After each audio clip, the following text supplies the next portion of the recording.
it's your girl Toyia T, and do we have a power-packed episode for you today? Because we've all been like just waiting for the other foot to drop as it relates to this Delta variant, right?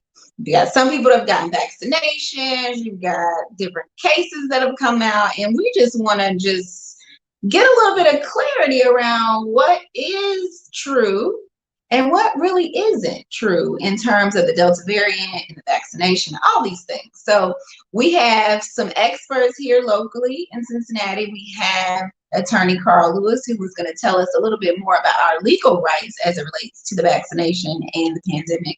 And we also have Dr. Blackmon here to give us a little more insight as it relates to what is the difference between the Delta variant and the original COVID-19.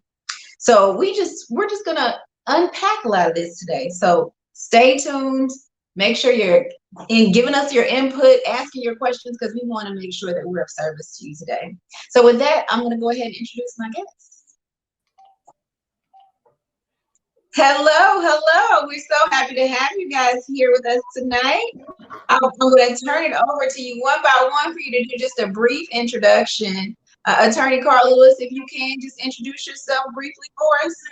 I'd be honored to. First of all, thank you so much, Toyia, for having me on here. I feel honored to be in the room with you and Dr. Blackmon. I was like, greatness rubs off on greatness, so maybe some of you guys' greatness will rub off on me. Thank you for having me. I'm attorney Carl Lewis, a local practitioner primarily in Cincinnati, Ohio. Been practicing law, getting old now, coming up on 32 years. Native of Cincinnati, Ohio, University of Cincinnati grad. My practice is primarily, as you know, Toyia, trial work, entertainment and sports, and a lot of civil rights litigation. So I'm a trial lawyer. I don't do appellate work and tax work or real estate. I'm the one that you see in the courtroom. So that's me, graduated from University of Cincinnati, and just honored to be a part of this show. Thank you. We're glad to have you. All right. Dr. Blackmon, would you like to do a brief introduction as well?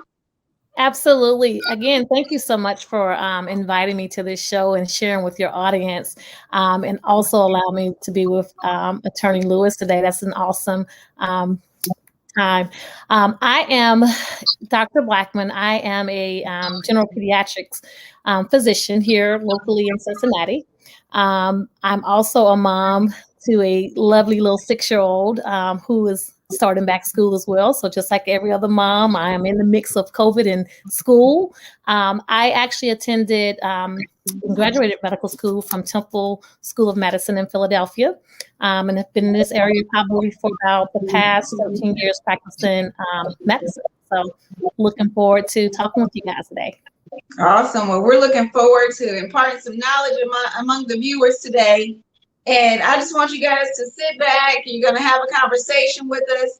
Hopefully we'll get a couple people that might have some questions that we can, pose answers to, or maybe offer some enlightenment for them. So I wanted to start with the first question around the Delta variant. We've all heard about the Delta variant, and it seems as though the Delta variant is a little bit more susceptible as it relates to children. Can you impart us some knowledge around what is causing the Delta variant to have more of an impact on children? Certainly. So just to start off, we're all susceptible to COVID, especially the Delta variant. What makes this variant so different from the original strand is that it's more transmissible. So you're more likely to pass it to not just 2 people. So if one person was affected with the original strand, they could pass it to 2 people. Well, if you're affected with the Delta variant, you may pass it on to 4 or 5 people from that one person.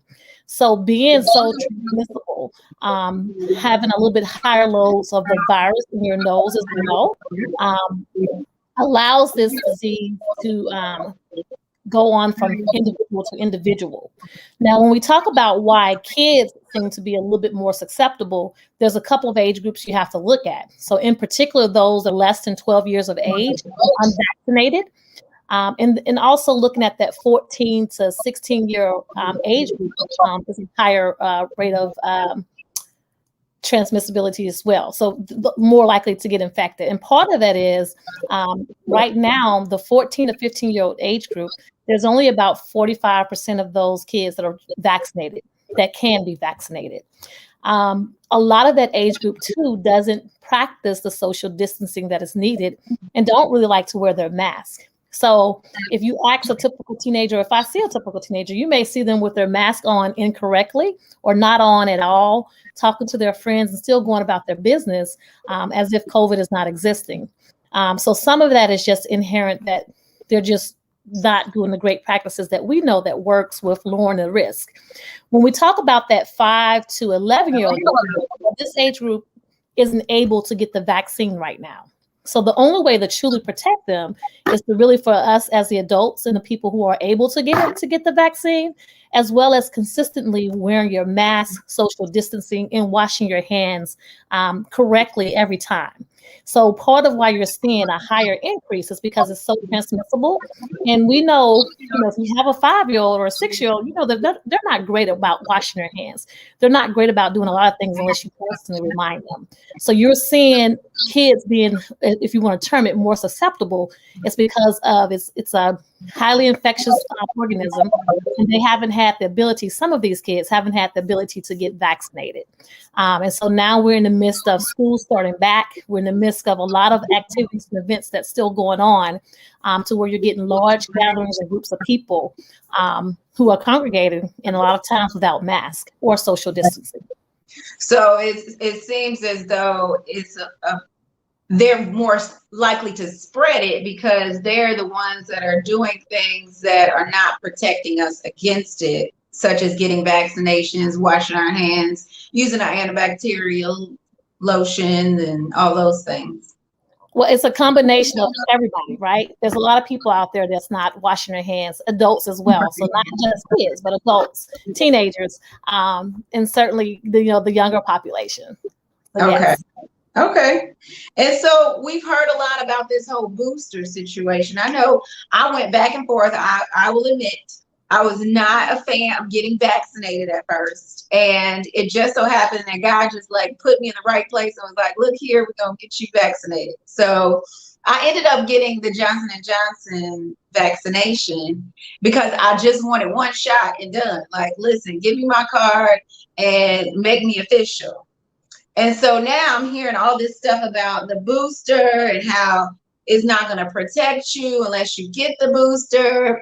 Are you protected with your existing vaccination, or do you have to get a booster in order to have that protection? And then a second part to that question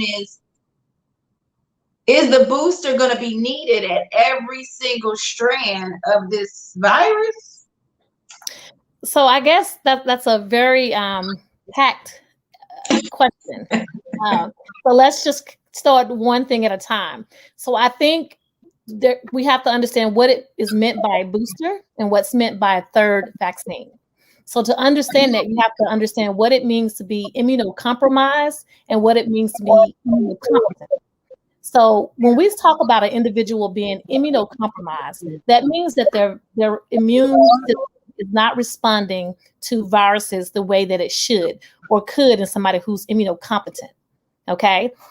So when we look at some of the research that has been done for people who are immunocompromised and have received 2 doses of the vaccine and also waited their 2 weeks afterwards to be fully considered fully protected with the vaccine, we've noticed that their immune systems haven't been responding the way that it should be. Now, if you know anything about immunocompromised people, they may be the people who got solid organ transplantations and who are taking medication that suppress their immune systems. They may be on high doses of steroids, or they may be on medication that suppress their immune system. And so that's why they're not having a great response as you and I would to if we got a vaccine to start with. So now what FDA has approved is for people who are immunocompromised to get a third vaccine. It's not considered a booster for them. It's considered to be a third vaccine dose. And that's because the first couple of doses for some people who are immunocompromised we've seen that their immune system hasn't reacted the way that we expected for them to react. So they're thinking about giving them this third dose. They've seen that for some people, their immune systems have improved. When you talk about a booster dose is something that over time, you and I have gotten our immunization. So think about your tetanus immunization, right? You get that every 10 years or so, you get a booster dose. So over time, quite naturally, your body's system is going to decrease in its response to a particular organism. And that's just natural. So your first two doses, or your first dose of something, really primes your immune system to recognize that virus and react to it the next time it encounters it, to quickly get rid of it so you don't get it. All right? So over time, that ability decreases and it wanes. That's natural. So a booster dose is basically wakes up your immune system to help you recognize that virus again.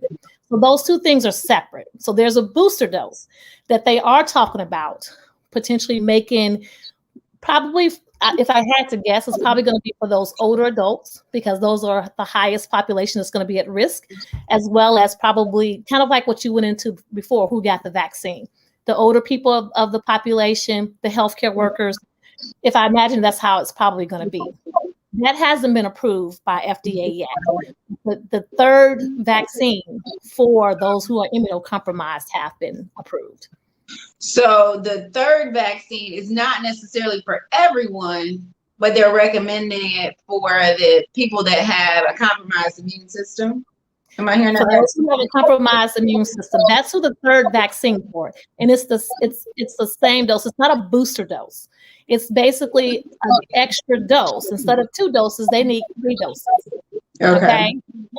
We're not quite sure when you look at people who are immunocompetent, meaning that their immune system is reacting the way that it should. I don't think that we know enough to say that we know the level of antibody response that is needed, which is why you can't measure antibody responses in terms of to say you are, susceptible to having severe disease. I don't think that we know enough about that yet. But I think in terms of when you think about a booster dose, does it make sense? It probably would make sense if you're thinking that the immune response is waning over time. And I think that that's what we're doing more research around, and that we're trying to be careful that say, okay, yes, you need the third dose because we feel that the immune system is starting to decrease or wane over time. So right now, only a third vaccine dose is recommended for those who are immunocompromised. So if you have been vaccinated, technically speaking, your vaccination should be protecting you against the Delta variant. It just will, it might not kill you. Instead, you might just have like a flu symptom or something like that. So as with any vaccine, so you're going to probably have some protection, is what we've seen, against the Delta variant. Now, it could be meaning that maybe you don't even know you have COVID vaccine. That's how it's been for some people. For some people, okay, you have COVID because you got symptoms and then you went and got tested and the test was positive, even though you were vaccinated, but you're having very mild symptoms. And then sometimes you are seeing some of those people who are hospitalized, but they go home quicker than some of those people who are not vaccinated. That's why they're calling it a pandemic of the unvaccinated, because a lot of times the people that you are seeing that are hospitalized and who are having more deaths from it are those who are unvaccinated. Okay. All right. So that brings us to the next point that I have. I go back and forth on whether or not vaccination should be mandated, right? But I used to teach at the University of Cincinnati, and I used to teach at the College of Mount St. Joe, or Mount St. Joe University, whatever they're going by nowadays. And I think if I was teaching, I would want them to make it mandatory, because I don't think there's any public knowledge around who's vaccinated and who's not. Should there be public knowledge if there's not going to be a mandate? Like, is there a way for us to even get to that stage where it's like, I need to know if you're vaccinated, so that way I know how much of harm's way I'm putting myself in for any particular profession, right? So if you say, for instance, I'm a professor and I have 30 or 100 students, I want to know, am I in a room full of unvaccinated people or am I in a room full of vaccinated people? What are your thoughts on that? And Carl, feel free to chime in with that question as well. Dr. Blackmon, please. I think when you are in a pandemic where there are 600,000 people deaths from this, where there are even probably more people who have comorbidities secondarily to this, I think you have to do something. If people are not willing to social distance, wash their hands, wear a mask correctly, I think you have to do something to start protecting, especially those who are very vulnerable, right? And mandating it makes it easier, for us to try to at least get to what they want to speak on about that herd immunity. Mm-hmm. Because clearly, waiting for everybody to get it is not getting us there soon enough. Because there's been a whole lot of people. First, let me say, Dr. Blackmon, I am going to get your information because you are a phenomenal expert. And Toyia, you should be applauded. We need to have this session again and mushroom this session. I've been practicing law 32 years. I've had some litigation issues over this COVID-19, whether it should be mandated. You've probably seen it on the news, or not mandated, required. But Dr. Blackmon, you've probably given me the best education on in just this short period of time that I've heard from Dr. Fauci or anyone else in the world in terms of, I'd never heard of immune competent ever till tonight. So Toyia, hats off to you for having this wonderful expert on. Everyone here is immune compromised, but never heard of immune competent. I've been writing things down. We don't know. The issue is going to be litigated. And Toyia, you may be called upon, I'm telling you, to present this again. For those that are arguing that it should be mandated, Dr. Blackmon's going to be their expert. Then we're going to find a counter expert that says, hey, I'm a doctor, I'm a physician, and I don't think that it should be mandated. I'm vaccinated. I have Moderna. And personally, I understand the urgency and the importance of having people vaccinated. But as a lawyer, I stand on the side of the law. Currently, the law with respect to individuals in the court system cannot be mandated. That changes in various arenas. If you're a nurse, you're going to be mandated to take that vaccine unless we can get a judge, not in Texas, of course, but a judge somewhere else to say, no, we won't know until this gets to the U.S. Supreme Court. We don't know what our legislators are going to say. And the question I have for Dr. Blackmon, and I don't mean to put you on the spot, and this is one of the arguments I used in court, I see the mandate for nurses and first-line people, but I haven't seen a mandate for doctors. And I don't see doctors picketing on the front line saying, hey, you can't force me to take this vaccine. I wear my mask at the courthouse. For a few months, it wasn't required. Now it's required again.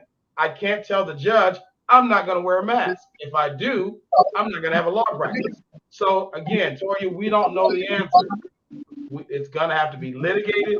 It's going to have to go to the U.S. Supreme Court. And they're going to have to be tests from individuals that say, now I get it. And who knows? You have a 6-year-old. Toyia, how old is your daughter? She's 6 too.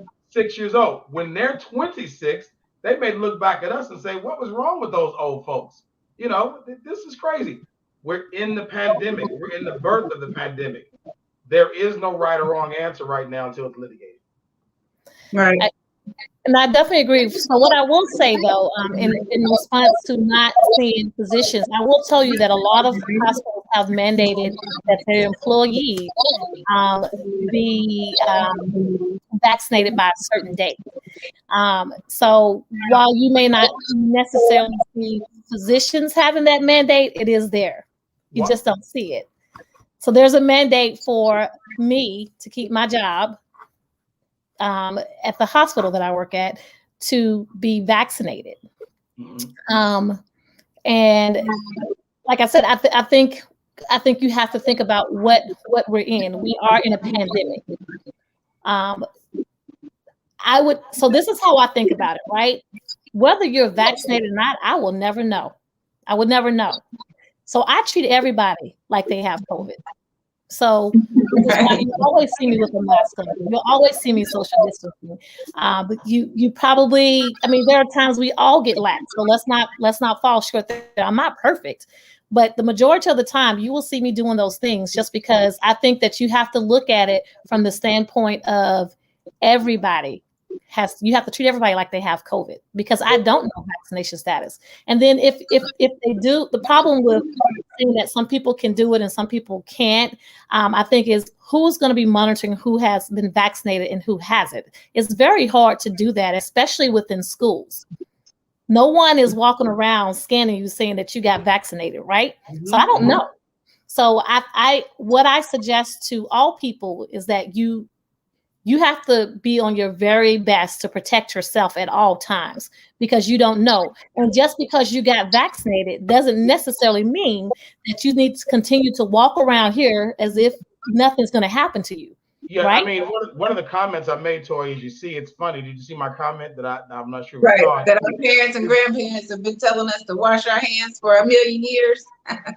Yeah, I told a judge that. I said, listen, it's common sense. Grandma used to say it. Cover your cough, wash your hand, get back in there, wash your hands, stay distant. If you see somebody that's sick, get away from them. We've lost that common sense. From a lawyer's perspective, we have to advocate for our client's respective position. So if I'm representing the nurses that don't want to get vaccinated, I'm going to argue strenuously, you can't make them get vaccinated, and here's why. But you're right. The common sense thing is we all want to be protected. No one wants their number called earlier than the Lord wants to call that number. But from my perspective, I am afraid of getting into a concept of a concentration camp. I don't mind wearing a mask. I don't mind have my temperature checked. But I have a concern that I can't get on an airplane if I don't show you a card. I can't go into a restaurant if I can't show you a card. That conjures up a lot of issues for African Americans that I don't need to even go into. But if it's explained the way Dr. Blackmon and Toyia T has presented it, I'm ready to go. It's not politicized. It's not creating an issue of the have and the have-nots. It's common sense. We want you to have longevity. We want you to be here for your family. And we just lost a dear, dear friend at our church that didn't survive COVID. He was up in age. And unfortunately, the fear for African Americans, and I'll strike that, fear for a lot of people is whether the vaccine is worth it. And do we have the science sufficient enough to give you a level of comfort? And let's not politicize it. It's not Republican, it's not Democrat. It's the science and safety. But again, Toyia, I don't think that we will ever know that answer until we get a full picture of what happens if I get the vaccine and something and nothing happens to me. Right. Well, I think there needs to be a little bit more studies around what a compromised immunity means, because one thing that really stuck out for me was there was a friend of mine who I think his liver is probably not as strong as mine because he drinks more than the average person, but he's 8 years younger than me. He got COVID and was in the hospital for a whole week. And he said he felt like he was dying and that all of his organs were starting to break down and fail. Vaccinated or not? Was he vaccinated? He was not vaccinated. He was not vaccinated, but his story is what really forced me to consider vaccination, because I'm 40 years old and this person was 8 years younger than me. And if he is going to be in a situation where he will be on his deathbed, I don't want to take that chance. And I don't want to be in the hospital for a week spending $70,000 to pay to a hospital. Like, I just, that my life is not set up in that way. But again, for both of you, from a lawyer's perspective, I can look at empirical data, bring your friend in as a evidence, exhibit 1. But the argument is, what about the individual that had Moderna, who's not immune compromised, and is still succumbed to COVID? That is the concern. Right. And I actually understand that concern too, right? But what we have to know is everybody's is going to react different. Right. What we're saying is we want to do things that we know that has protected a majority of people. Like, I mean, if we're going strictly by numbers, if we look at the numbers to unvaccinated versus vaccinated and who's really succumbing to it, then the number speaks for themselves. I think is how I look at it. But I can truly understand, just with everything that we've been through as a people, when it comes to believing in this person has my best interest at heart. I totally understand that. I totally understand. But I also look and see my sisters and brothers dying. Sometimes it might be preventable for them if they only did this one thing. But again, everybody has a choice to make. So you can't force, that person to take it, no matter how much, you say that this may be great for you. You need to take it. Everybody has that choice. But my biggest thing is you have that choice, and I'm gonna respect whatever choice you make. But if you're not gonna take the vaccine, can you please just wear a mask? Please. That's all I ask. That's all we ask. That is really how I feel. And don't have it below your nose. Put it over your nose. We appreciate that. We only have a few minutes left. Carl, can you give us just a quick snippet of what our legal rights are? And I think there may be one comment here. Your legal rights are what your particular state says. Because federally right now, the President Biden and Congress are trying to figure out what we want to do. So right now it's state by state. So our concern living in the tri-state area is different in Indiana, it's different in Kentucky, it's different in Ohio. As an employee, and I'm going to give it to you very blunt, if you want to keep your job, you better follow what your employer says. If you want to have a philosophical debate, you better look for a job elsewhere. So you've got to do what your employer says. I'm sorry. If you want medical care, you better do what the hospital and your physician says. Again, if you want to challenge it, you better find a doctor who agrees with you and is willing to treat you, because I've seen recently there are some doctors who have lost a lot of patients because they are mandating that you be vaccinated before you'll receive treatment in their office. You have a choice. Again, there are no black and whites right now in the law because it's so new. We're litigating this thing left and right. I was successful 2 weeks ago with my client who was ordered by a judge to be vaccinated as a condition of probation. But right now, we're looking at antiquated laws. The state of Ohio says you cannot order an individual to get vaccinated, just like you can't order a deadbeat dad to stop procreating. That's the law, but that could change. So unfortunately, Toyia, no lawyer can give you a black and white except right now for employment purposes, medical treatment purposes. The other territory is wide open. Okay, even religious is wide open. Now that's again. I don't want to have this concentration camp mentality. Religious reasons are another area of litigation. Now they're saying prove that you have a religious opposition to the vaccine. Show me in the Bible if you're Christian. Show me in the Quran if you're Muslim. Show me in the Torah if you're Jewish. Prove to me that you really are a Muslim. Now think about that. You're saying I'm not going to get the vaccine because Allah says I can't do it. But I thought you went to Rockdale Baptist Church, and now all of a sudden, because we're saying, so now we're creating a whole area of invasion of privacy. So it's not clear in the religious realm as well. A slippery slope. All right, we have reached 7 o'clock. Do you have any last words that you want to give? Maybe how they can contact you if they have questions? Let's do this again. Let's get you on a larger platform and be sure to get Dr. Eunice Blackmon. You're my expert. Thank you so much. Call me if you need me. That's all you got to do. All right. And Dr. Blackmon, any final words? You know what? Like I said, it is your choice. But if you're going to choose not to be vaccinated, please just wear a mask, social distance.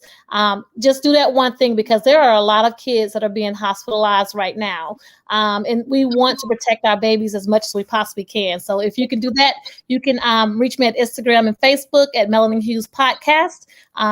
We will have some upcoming episodes. So please listen out for them. Awesome. Well, thank you guys again, and have a great evening.